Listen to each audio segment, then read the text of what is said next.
দর্শক এই বিষয়ে কিছুক্ষণ আগে আরো বিস্তারিত জানিয়েছেন আমাদের সহকর্মী সাইফুল ইসলাম। আমরা দেখে আসি।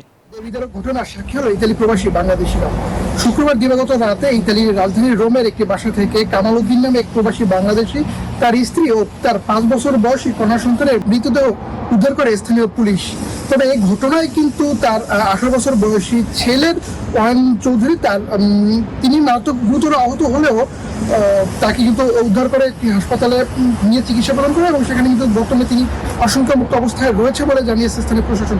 স্থানীয় প্রবাসী বাংলাদেশি কমিউনিটি আছে, তাদের সাথে যোগাযোগ করেছে, তারা কিন্তু স্থানীয় প্রশাসনের সাথে যোগাযোগ করছে এবং যত দ্রুত সম্ভব এই অপরাধীকে দ্রুত শনাক্ত করে আইনে আশ্রয় আনার দাবি জানিয়েছেন তারা। এছাড়াও কিন্তু পুলিশ আরো জানিয়েছে যে তাদের ফরেন্সিক টিম এছাড়াও তাদের বেশ কয়েকটি টিম কিন্তু মাঠে কাজ করছে অপরাধীকে শনাক্ত করার জন্য।